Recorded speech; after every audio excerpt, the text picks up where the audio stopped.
حضرت بلال حبشی رضی اللہ تعالی عنہ، آپ کا نام بلال، کنیت ابو عبداللہ، ابو عبد الکریم، ابو عبد الرحمن، ابو عمر حبشی ہیں۔ آپ رضی اللہ تعالی عنہ کو نبی اکرم علیہ السلام نے مختلف اوقات میں مختلف القابات اور خطابات عطا فرمائے۔ سید المعزنین آپ کو فرمایا گیا۔ نبی اکرم علیہ السلام نے ایک موقع پر آپ کے لیے ارشاد فرمایا، رجل من اہل الجنہ، یعنی جنتی افراد میں سے ایک فرد بلال حبشی رضی اللہ تعالی عنہ ہے۔ صدیق اکبر رضی اللہ تعالی عنہ کا زمانہ آتا ہے، سیدنا بلال حبشی رضی اللہ تعالی عنہ کی بات ہوتی ہے تو آپ تذکرہ کرتے ہیں کہ یہ خازن رسول ہیں۔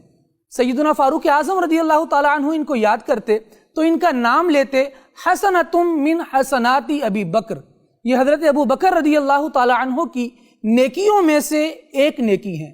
انہیں پکارتے تو سیدنا بلال کہہ کر پکارا کرتے۔ آپ رضی اللہ تعالی عنہ کے والد کا نام رباح اور والدہ محترمہ کا نام حمامہ ہے۔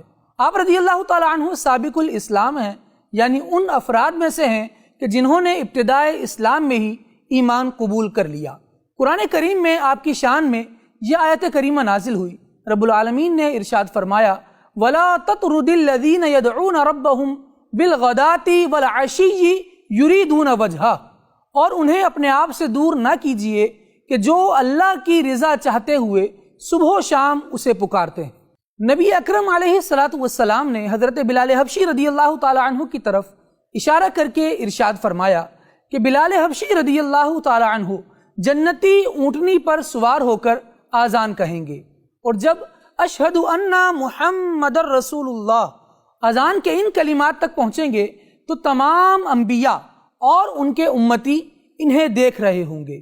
حضرت بلال حبشی رضی اللہ تعالی عنہ تمام انبیاء اور شہداء کے بعد وہ پہلے فرد ہوں گے جنہیں جنتی حلہ یعنی جنتی لباس پہنایا جائے گا۔ اللہ پاک کے آخری نبی صلی اللہ تعالی علیہ وآلہ وسلم نے ارشاد فرمایا، بلال حبشی رضی اللہ تعالی عنہ قیامت کے دن ایسی اونٹنی پر سوار ہو کر تشریف لائیں گے جس کی کاٹھی سونے اور یاقوت سے مزین ہوگی، ان کے ہاتھوں میں جھنڈا ہوگا اور تمام مؤذنین ان کے پیچھے پیچھے ہوں گے، اور یوں حضرت بلال حبشی رضی اللہ تعالی عنہ کی قیادت میں یہ قافلہ داخل جنت ہوگا، یہاں تک کہ وہ بھی جنت میں داخل ہوگا کہ جس نے فقط 40 دن اللہ تبارک و تعالی کی رضا کے لیے آذان کہی ہوگی۔